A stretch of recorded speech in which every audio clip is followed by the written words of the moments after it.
See and hear. Okay, hello everyone. Welcome to today's webinar. We are super pumped and excited to be joined by Drew Johnson of Everflow. What's up, Drew? Hello. Pleasure to be here. Thank you for having me. Excited to be part of the holiday showcase y'all are doing. Love it. Yes, so we are pumped to have you. So for those who are joining, if you can please add your name, your brand, and where you're joining from in the chat. So go ahead and add that into the chat. So, all right, Drew, kicking things off, please tell us a little bit about your background and how you got to Everflow. Sure. So I have been in the affiliate / performance space for around 10 years now. I started back in something that'd be considered a sub-affiliate network or a network space, where I was working both with brands and advertisers and everywhere from all types of traffic of media buying to pay-per-call to search to email. Fast forward to now, I was working in an agency before I came here. We were using this product actually at the agency. They were running a pretty small team and we're in a big hyper growth stage. I was lucky enough for them. I was talking with somebody who's actually the CMO there and I was friendly with. They mentioned that they were hiring. I always wanted to get into SaaS. And so here I am now at Everflow. It's going to be 6 years, I believe, in a week. Okay, wow, almost 6-year anniversary. Exactly. I can't wait. So for those who don't know, can you please share, what exactly is Everflow and how does Everflow help brands and creators? Of course. So Everflow predominantly plays in the affiliate and influencer space as a tracking tool that allows you to track, I would say, mainly all of your performance campaigns. So obviously everyone knows about top of funnel metrics and things like CPM and CPC. We help with a lot of connecting the dots between that into all of the downstream metrics like CPA, CPL, anything you maybe have in-app or going on in your CRM that you maybe want to pay out for or just track individually. We put all of that in one place. So where we come into play with a lot of influencers and a lot of influencer networks is we provide them with the tracking tool to connect both of those. So we have a lot of companies that build a influencer dashboard on top of us in order to set up a network that is multiple brands with multiple influencers. We have companies that are just one brand that set up multiple influencers on us, but we provide you a lot of the analytics, the tracking codes, the QR codes, and everything that you would need to kind of run, manage, track, and maintain an influencer, an affiliate program, as well as any of your third-party media buying products. Oh, awesome. Okay, very cool. Okay, so before we dive into some more questions, for those who have just joined, please go ahead and put your name and where you're joining from, as well as your brand in the chat. And then if you have any questions at all during this webinar, during this convo, please add your questions into the chat and we will be happy to answer those questions. Okay, so Drew, the first question I have for you, what would you say what is the difference between a traditional affiliate program and an influencer program? Great question. So we actually get that a lot. I get a lot of clients like that. I think all the salespeople on our team do, because they play in the same realm. A lot of people want to make influencer work for a performance basis, aka a per sale number, versus affiliate. It's pretty clear that you're paying on a percentage revenue or a flat rate. I think over time, influencer campaigns have become more top of funnel, or there isn't really a way to back out a lot of influencer traffic on a pure performance basis or a pure purchase basis, where I think having those two campaigns, you usually tie in the influencer marketing into helping the top of funnel, let's say, clients go through a lot of the other let's say editorials or traffic or media buying that people are doing that are more traditional affiliates. So you basically end up having the two play together, and where we kind of come in and can allow you to kind of see everything in one place is that you then truly understand how much visibility each influencer would be giving you, and then using a system to see then the tie-ins to each other kind of media source you would be using to secure that sale down funnel. Great. Okay, that makes sense. I know you have some tips. So I would love to know, before we go into all the tips, what are the major affiliate program pitfalls to avoid, right? What is the number one thing you see people make? What is the mistake? Yeah, I would definitely say not understanding their caps. Mm, With a lot of affiliate marketing, it takes you a while to get a program set up with some of the blogs, some of the other type of media sources that you would be having to run things. And a lot of people don't understand, I guess, the severity of having a or not understanding their caps and then hitting a limit for how much they can sell. In a lot of different ecosystems, that's just not just a bad look, but it's kind of a ripple effect. If you were to use an agency that was also managing publishers, if you were going to use an agency that was doing media buying, if you're doing media buying yourself, you need to halt all of that. And in most cases, people are going to take priority to their own internal media buying because that's what they're already paying for versus the third parties that they're running with. But if you're in a competitive market, those third parties aren't going to wait for you to come back to them. They're just going to move on to the next product that does have cap and can run. So you don't necessarily need to have the cap there to say, I want to run infinitely, but you do need to have I would say the managing of expectations to say, hey, this is the amount of cap that we have. This is how much we can run. We need to look 30, 60, 90 out to understand what the holiday season is going to do to that cap and which sources we should cut off now or mitigate that relationship so that it doesn't go sour as you get towards the end of the year. okay. And how do you see your brands like developing their cap or really understanding their cap? I would say it's just understanding. I mean, if they're a bigger company, they understand inventory, and usually they're not going to have like an issue of having or getting over cap, or they have like ways around it where you can like they have a quick enough machine or a quick enough what's the word I'm looking for, like way to get more of the product, more inventory, that's the word, that they don't need, like they can just delay it a week. They can just say, oh, shipping this, that. So it's not as big of a deal.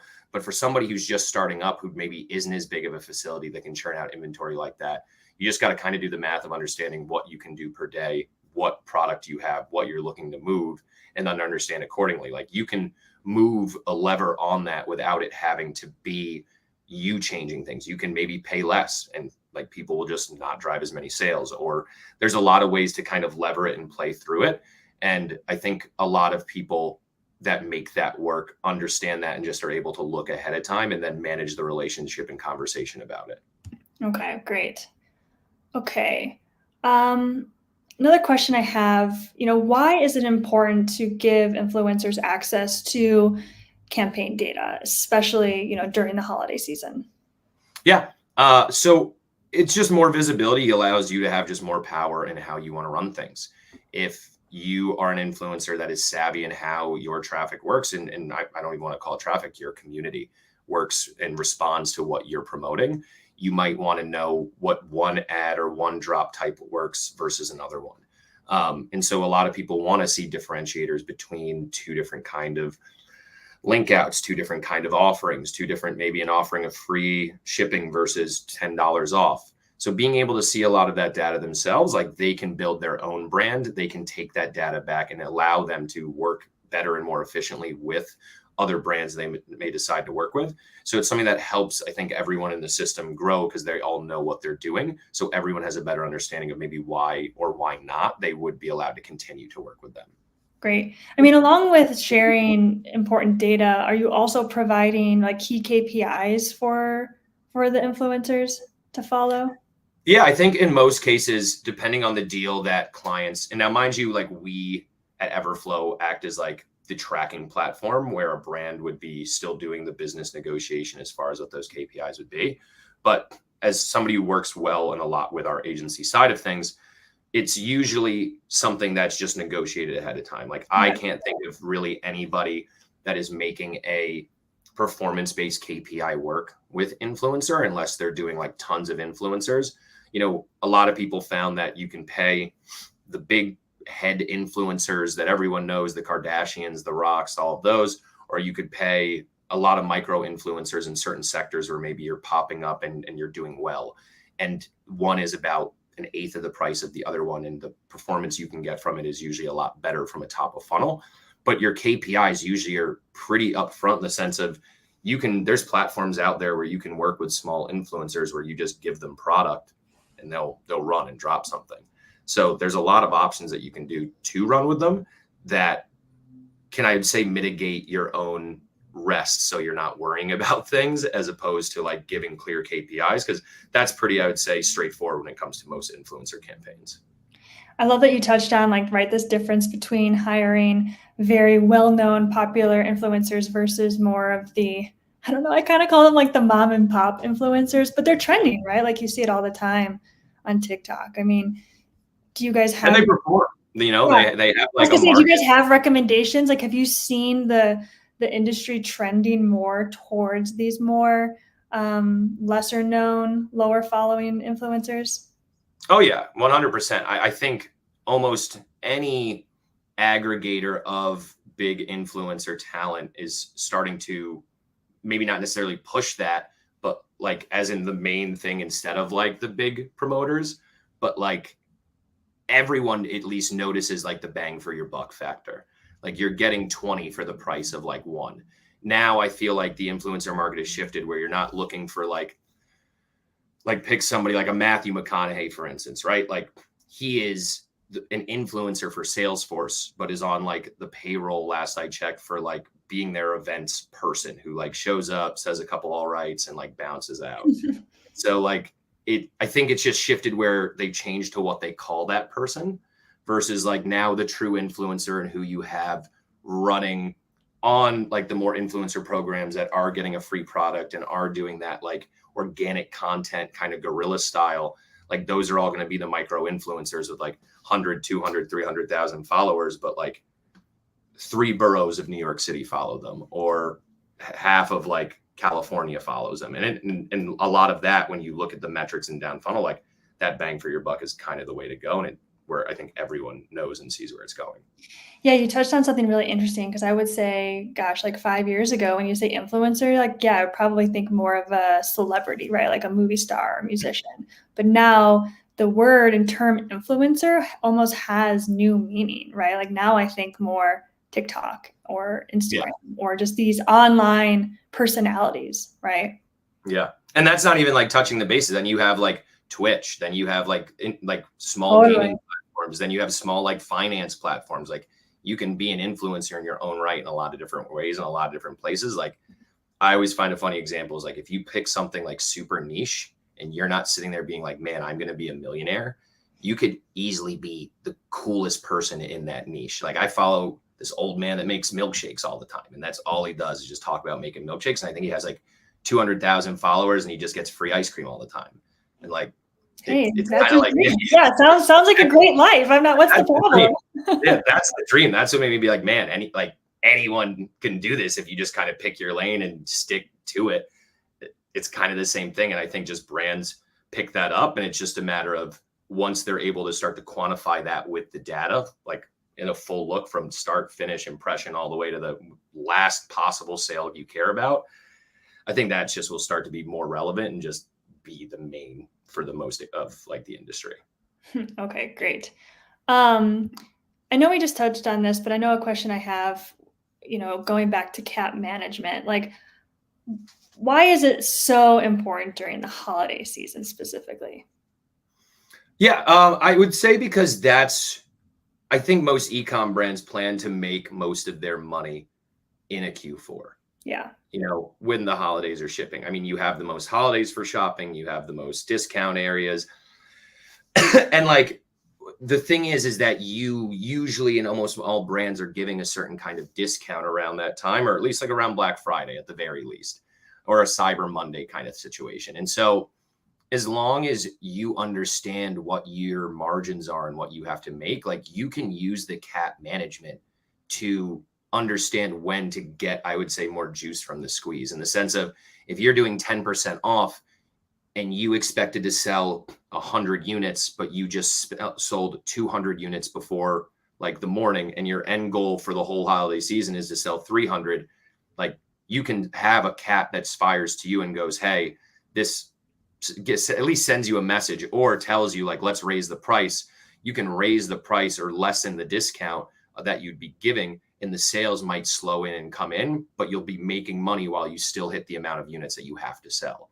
So there's a lot of ways that you can A/B test, you can throttle off that aren't just like you stop running, you do run. If you understand exactly when you're hitting caps and how much you have to sell in that period, you can get very meticulous between an Everflow, between a Triple Whale, between your GA, and start to see like, this is where they're coming in from. Let me right price this traffic. Let me right price this traffic.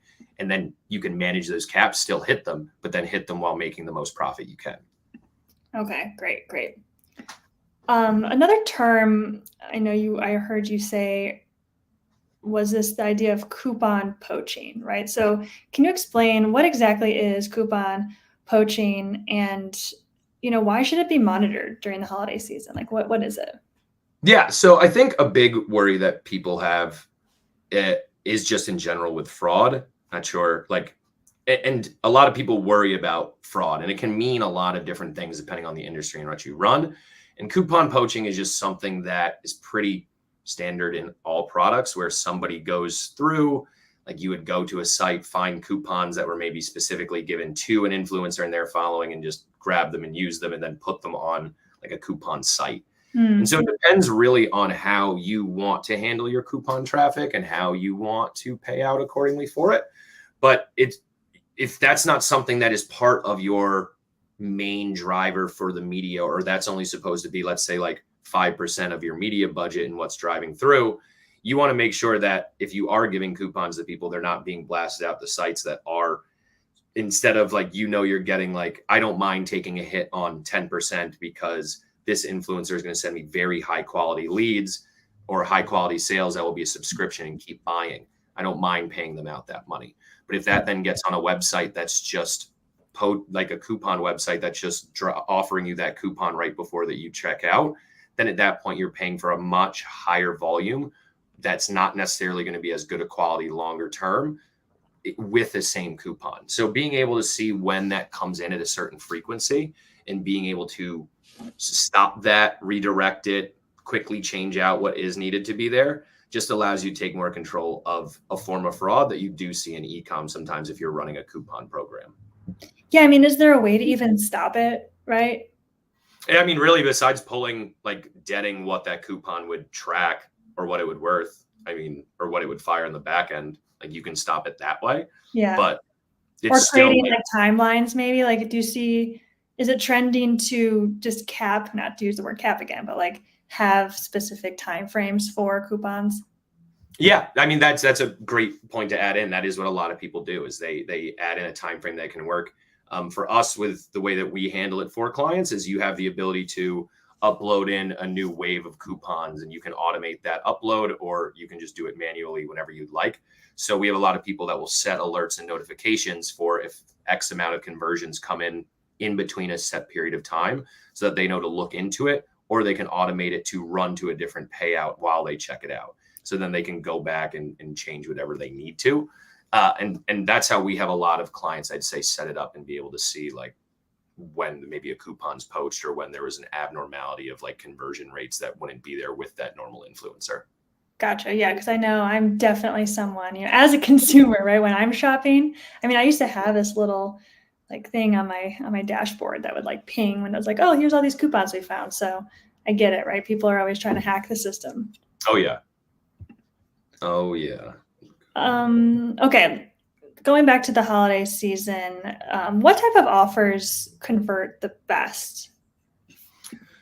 So I've always found that anything that you can make like flat rate and the easiest to understand is usually what affiliates usually want to run. It depends, I would say, in the industry of how you're working with either influencers, affiliates, and what the deal is.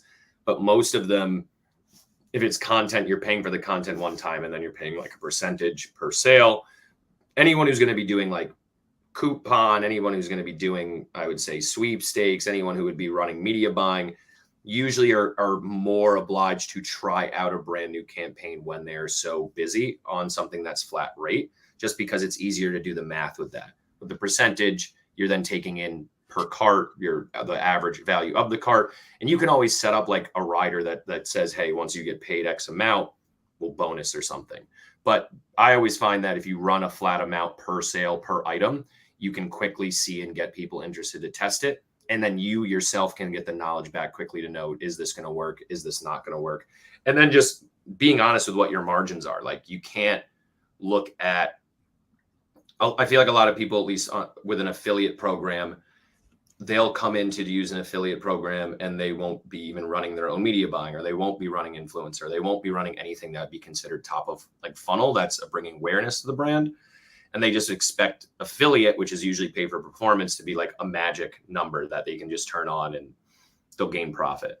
And it's all tied together. You know, you can have some brands that run that way that will get some sales from some certain type of affiliates, but you need some like awareness and stuff to piggyback off it. And so people need to either kind of bite the bullet on, is that going to be influencer? Is that going to be media buying? Is that going to be PR type media buying, which sometimes PR gets mixed in with the affiliate and influencer world as well. I feel like, so yeah. It's understanding where that money is going to go, but just understanding like you're going to have to spend that money to make affiliate work and influencer work at the end of the day. No, I think that's a good reminder, and it kind of makes me want to kind of go back even to the beginning, right? Like, let's say for those who are watching, you know, they're a brand that has never tried an affiliate program before, right? Like, what are the first steps they should take? Yeah, I always say you should first talk to an agent. So it's interesting. It's a lot of times I think it's like the first thing is look inward. Like, is your product trash or not? Like at the end of the day, like I guess if you say yes, like, should you probably change careers? Well, I think it's more like you can have a product that's just, I guess when I say trash, obviously that's a mean version of it, but it's like, are you one of like 100 or are you one of 10? Yeah. Are you unique, right? Like, is this where's your unique? Are you a milkshake man out there in the world, right? Yeah. And also too, like you need to look exactly, are you a milkshake man or are you somebody who's like, I'm a milkshake man, but I want to be a Kardashian. Mm-hmm. And so that's where it kind of comes in, where it's like, if you're just building an other health brand, another like wellness brand, and you're just expecting it to blow up, like the people that have those blow up, especially nowadays where the internet isn't like what it was, like you're spending a lot of money to get a brand to that level. Like any big drink brand, food brand, toy, anything you see, like they're spending hundreds of thousands at least a year to make that be in your face and make that be the top one for at least the first year, 2 years.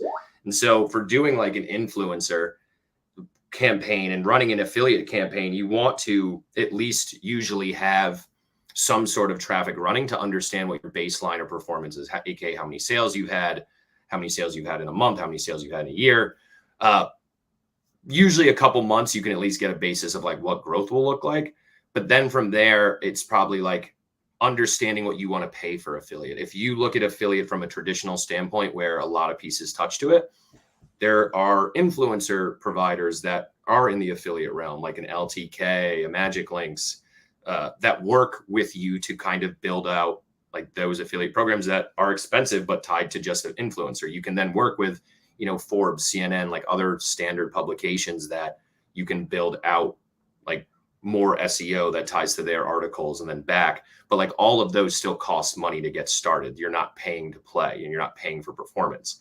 So I think it's, you got to understand what your budget is. You got to understand what your stomach is for spending that budget. And then I would say from there, it's talking to either agencies or affiliates, like identify who your competitors use for an affiliate, go talk to them with like what, a lot of people think you're just throwing kind of the pickle against the wall to see if it sticks and boom, that's how affiliate is. But like the affiliates, the publishers, they'll run programs. They run hundreds of programs a year.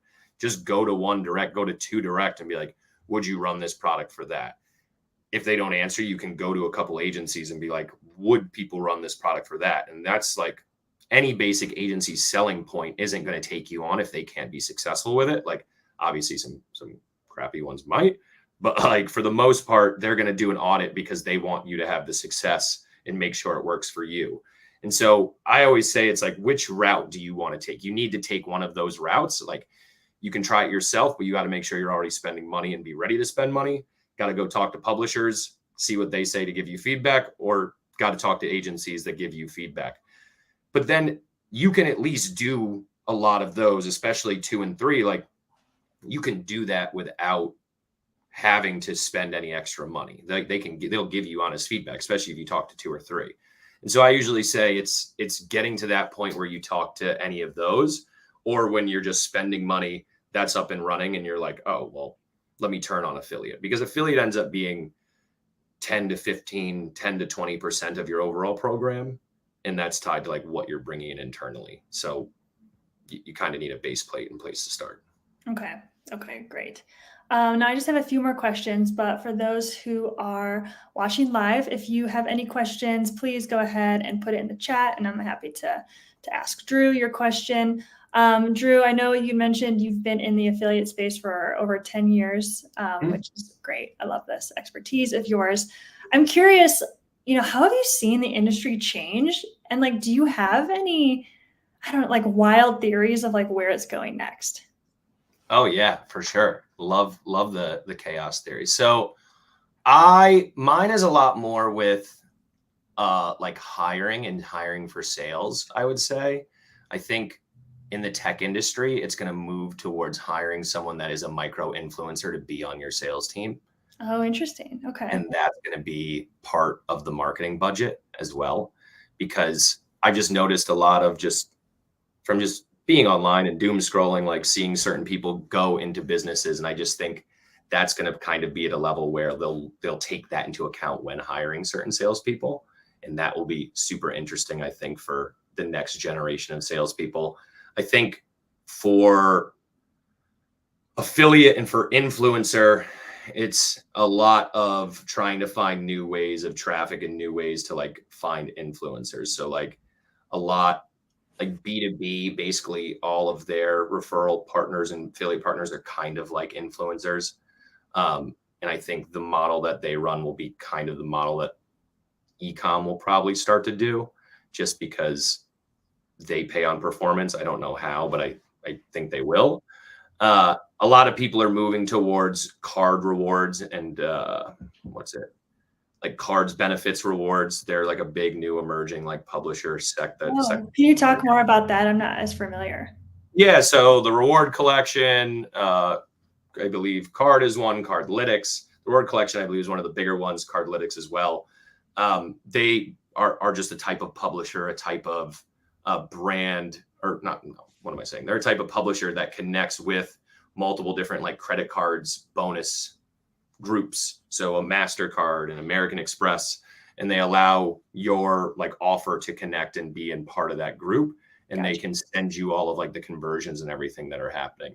Okay. Definitely worth checking out the rewards, reward collection collective. James Brennerman is who I work with there, and he's a great guy for anyone who's looking to check them out. Okay. Okay, good. I love it. I love your insight into the future.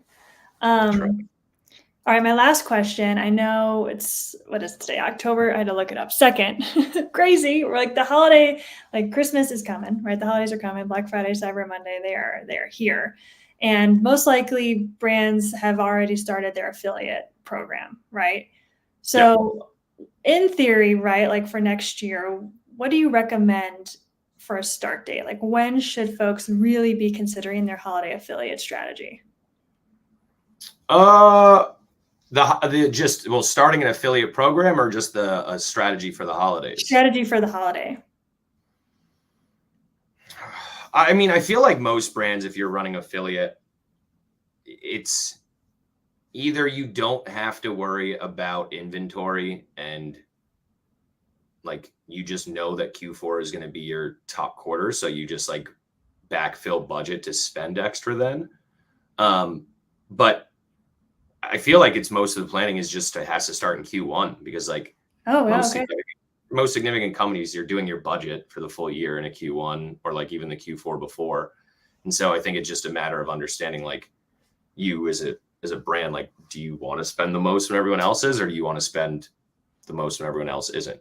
Like, and so I think if you got to take all of the data that you can, see everything that has been running and see like your seasonality and then understand like when it pops off. Like if you're a health product, like, yeah, Q4 matters for you, but Q4 doesn't matter for you as much as like January. Yeah. And so it's a lot of stuff like taking that into account where knowing your product. So if you end up running for 1 year and then you're getting ready to start like your holiday planning, you know, at that point where your hot months, where you're probably just going to put more spending in one. And then as you get further, spend more if you have any budget left. I know a lot of agencies run it where they wait for Q4 and they know that in Q4, they're going to get that call that says, here's X amount of budget because that brand needs to hit X amount of number. it's just kind of like you plan for the year, but in Q4 it's going to be usually like a mad dash. Gotcha. So it's kind of also dependent on maybe specifically the category that you're in, right? And traditionally when the season makes sense for you. Okay, great. All right, we did have a question here from a live audience member. So Pat is asking, how do you discuss with brands, advertisers, the trade-off between lower margins and early affiliate traffic and long-term volume or reach potential? So the question is, I guess you're saying pay lower. The brand is taking a lower margin off of what they're paying them, versus like, so basically just like discussing with them like what they're paying for and what like the reach potential would be, from what I'm understanding this. I think something like that is just understanding if the brand wants to hear it. Like, I think the biggest thing there is you got to pick your battles. Unfortunately, there's not like a secret sauce or a silver bullet that makes somebody want to lower their margins.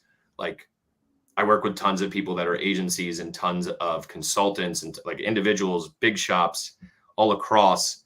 And like, you can only fight so much before you're like, this isn't going to work and you need to take your ball and go home, or like you break through to someone and you provide them with data. A lot of people, you can provide them with data and say, hey, this is their biggest competitors are paying X, Y, and Z. And like, this is how much reach you have versus how much reach they have.